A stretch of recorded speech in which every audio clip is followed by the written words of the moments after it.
Welcome to Sounds of Azania 2023 Musical Festival.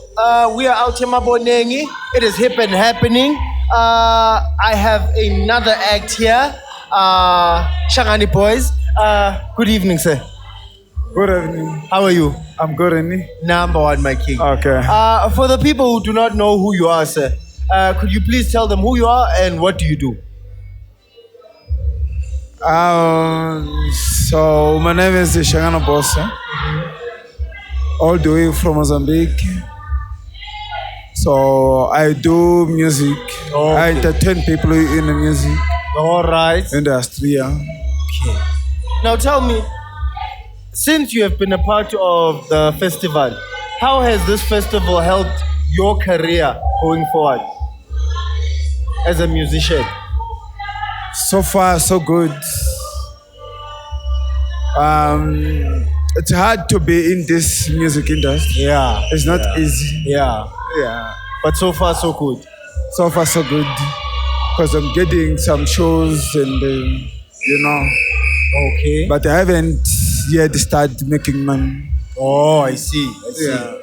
So tell me, Shangani Boys, what is your message to the youth? What are you trying to tell the youth? My music has got a lot of message. Okay. I'm I'm singing by day life, what is happening. All right. Yes. So I'm trying to teach the children. Actually, I was supposed to be pastor, Yes. but I said, let me preach them in the music because those kids they like piano. Yes. So when you want to catch a chicken, Yes. you must throw something. Baby. Yes. A fish. I'm a fisherman, but I'm a fisher people. Fisher people. Yeah, You I'm fish fishing for people. Oh, wow. I love that. Now, sir, do you have any music you've released that you'd like to tell people to go and download, maybe on iTunes or something like that? I do have some few songs. Okay. Yeah, Where can we find them? everywhere, all the platforms. Oh, okay. Yeah, so Shangani Boys. Shangana Boss Tambo. Oh. Shangana Boss Tambo. Okay. Well, sir, thank you very much for your time. I wish you all the best with your career. And yeah, thank you for coming, sir. Thank you. Sure, Mikey. Okay. Keeping it rolling with the times like a rolling stone. We are still at the Sounds of Azania 2023 Musical Festival. And I am here with another guest, a man who doesn't need any introduction because he will do it himself. Good sir, how are you? Hey, I'm fine and you, sir? Number one, baba. Yes. Manje baba, sicela ubatshele abangakwazi emakhaya ukuthi ubani futhi udume ngani. Oh, mina bafowethu igama lami langempela nguBonkosi Ntshangase odabuka eMtubatuba esikhodini sakwashikshela eKZN. Okay. Yeah. Ngidume ngawo music leyo ngiwenzayo. Bafowethu yeah, ngenza wona music. So you're an artist. What genre? Afropop. Afropop. Yes. Okay. Manje baba ungitshele, how has being a part of the festival helped your career? Ikuthathe yakubeka kuphi? Ngiyacabanga ukuthi ukhuluma ngale festival yethu today. Yes. Yes. Unetworkile? Angizwanga baba. Ngithi unetworkile nje ubangenile nje abantu nje. Yes, Okay. noma ngakhona yonke indawo ngenxa yesikhathi. Okay. Yeah. Ingisebenzele kakhulu mfowethu manje nje isikhathi sincane kakhulu but ngiyabona sekwenzakalile nokukhula nanokuthi nami ngicine sengimphanga ngompopho kanje nginento engizoyirepresenta kubantu. Yeah. Ngithi yabona indoda ekhulayo. Yenza nje idlala irole enkulu kakhulu. Injalo. Yes, kakhulu mfowethu. Khehlela mawungitshele ubale iculture ibaluleke kangakanani emntwini? Iculture ibaluleke kakhulu mfowethu ngoba uNkulunkulu since wasidala sahlukana Yeah. ngokwezizwe kwamasiko. Yeah, ingoba wayifuna ukuthi isiko nesiko ligqame ne. So kubaleke kakhulu ukuthi umuntu nomuntu asitike esikweni lakhe aliqhakambise yabo. So kuhle kakhulu lokho kwenzakalayo nami njengoba ngiwumZulu ngiphakamisa njengamanje khona nabanye abafowethu abazophakamisa amasiko ethu. Abone. Yeah, kubaleke kakhulu mfowethu ukuthi gcine umhlaba wethu uyilendlela uNkulunkulu ayofisa ube yona. Njalo. Manje bhuti mntana ngicela ungitshele ke i-message yakho for intsha ithini? Wena uthini wena?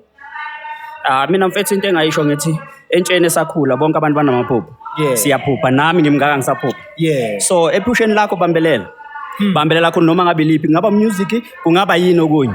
Yeah. Ngathi mina ngoba ngeke music ngizokhulumela music maningi amaphupho abantu abanawo. So bambelela ungalingi ulahla ithemba vele empilweni kuzoba nama challenges ne.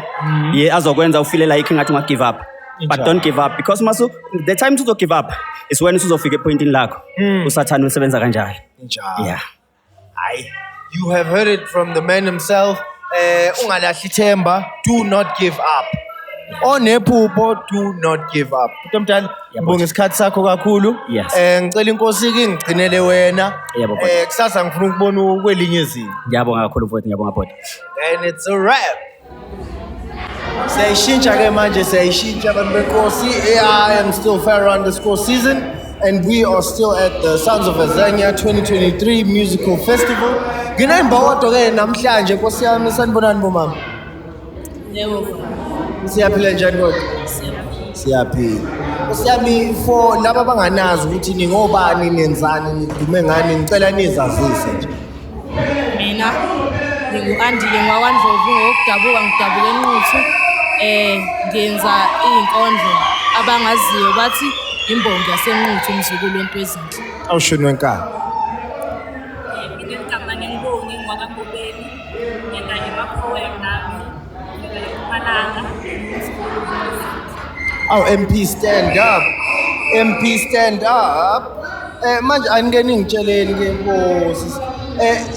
Ukuba ingxenye ye Sounds of Azania le festival yanamhlanje. Imsize kangakanani? Ngako kwami ingisizile yangigqugquzela yalithatha ikhono lami yalibeka phezulu yangikhombisa ukuthi shuthi nami ngisewumuntu ngisaphila shuthi umsebenzi wami usathandeka nabantu indlela abajabule ngayo ngiyabonga kakhulu ngiyajabula futhi nami ngiyabonga. Wow.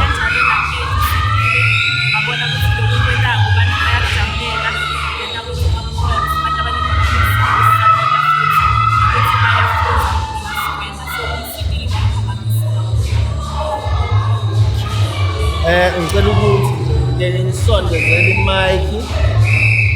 Yeah? All right. Manje angeke ningitsheleni ke kuba i-culture, masikhuluma nge-culture. Udabuka lapho udabuka khona Nkosi yami kubaleke kangakanani kumuntu? Sis. Kubalulekile kakhulu. Ngicela ukuthi umuntu mina ke ngiyamthanda umuntu odivendako ukuthi yena uwela ukuthi yena uhambisana nawaphi futhi emasini. Ngakho vele isikhathi esiningi ngiyajabula nakubona umuntu mhlawumbe kade awuvela estage abe sekagqokile imvunulo yakhe yena ngakho And for wena sisi kubaleke kangakanani? Kimina kubalekile kakhulu ngoba kuyangigqugquzela ukuthi kushuthi isiko lami angilifihlile futhi angizinyezi ngalo ngiyayiqhenya futhi ngiyayigqaja. Hawu Nkosi yami. Well, you have heard it from the ladies themselves. I-culture ibalekile bafethu kumele uyiqhenye ngomuntu ohuye. And yeah, I guess it's a wrap. Asibonge.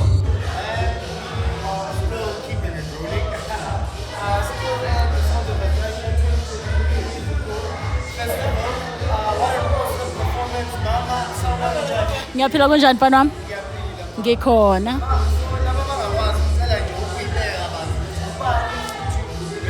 Okay. Igama lami nguDudu, bangibiza ngomama Dudu manje. NguDudu wakakhosa. Into engidume ngayo, ngidume nje ukuthi ngumuntu othanda ukudlala e-stage. Ngiphinde ngicule, ngiphinde ngidance futhi as well. So bengumuntu othanda ukuhamba ama-theatre like Windybrow Theatre, Market Theatre. But into ebengidume ngayo kakhulu ngalesa sikhathi ngingakabi umama, I used to play insimbi abayibiza indigenous instruments but bayibiza ngomakhweyane. So that is where uthando lomculo olaqala khona ngami mangiqala nje ukusuka eNatal ngidlala lensimbi abathi umakhweyane. Yes.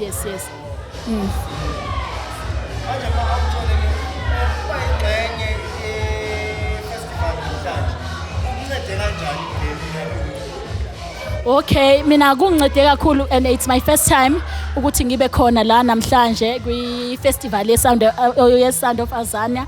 Yes, but bengilongiza for ukuzobatshela ukuthi sengenzeni ngikuphi kanjani with usaba magundwane nontwezinhle lapha kuzidla ubhedu kumaskandi. So for me nje kuyinto enkulu kakhulu nje ukuba nje la kwi-Sound of Azania kwi-festival yakhona. So ngiyacabanga nje ukuthi nabantu njengoba ngazi ukuthi balalela kakhulu umsakazo we-Sound of Azania. Kimina nje it's a big thing. I can't even angazi nokuthi ngayi-explaina kanjani but nje ngizuze kakhulu nje ukuthi ngibe la ekhaya namhlanje. Ngikujabulele kakhulu, angifuni ukuqamba amanga, angifuni ukungasho. Yazi ukusezesha athi into enomlando inhle. Yeah. Into engiyibonayo yenzayo ukhumbula sonke lesikhathi esilinde ukuthi namhlanje ube la. Yes. Ize nje. It is indeed. Mama manje ngitshele ke imessage ongayipha intsha ingathi wena eyakhe i-agenda ithile nje. Okay, mina engikudlulisa nje entsheni ukuthi abantu abancane abayiphathe kahle njengoba ubona manje ukuthi idakamizwa zingango baba ngibone engisho ukuthi zinkulu kakhulu, zinkulu okudlula bona nje, understand. So into engizama ukuyisho ukuthi izingane zamanje aziphathe kahle. Yes, bangajabula babuye nganeno bafunde esikoleni. Education is very important, you understand. And after education, people abangawait for government to create jobs for them. Abantu abazenzele bona umsebenzi. You can start with a small thing, but after 5 years leyo nto yakho ingakhula ibe into enkulu kakhulu. And babe nenkani, mina nginenkani, kodwa inkani enginayo kunenkani emnandi, hayi lenkani ebhedayo. Nginenkani ukuthi noma ngabe into i-complicated kangakanani, but ngizoyenza ingangihlula naka-5 because kwale album yami, it's not the first album if I can tell you. I-album yes4 because I've been trying to record kodwa kungasebenzi. So this one ngibona isebenza ngendabani yokuthi ngibe stubborn. Kwinoma ngayini oyenzayo, iba stubborn ukuthi unamanga, as long ungakhulumi ngizokuhlula. Into ehlula nayo into ekhulumayo, engakhulumi kumele uyihlule na umuntu omusha. Yes. Izwele ke from bafethu oyintsha ukuthi uqine nje. Yes. Inspire sibe nenkani yezinto ezihle. Yes. Mama ngibonge kakhulu for isikhathi sakho. Yeah. Ingathi inkosi ngangigcinela wena. Yes. Ubeke nje ngale ndlela yakho. Yes. Ukubona ama-awards. Yeah. Hayi next year uzongibona. Yeah, ngonyaka ozayo uzongibona. Yeah. Yeah, that's all right. Yes.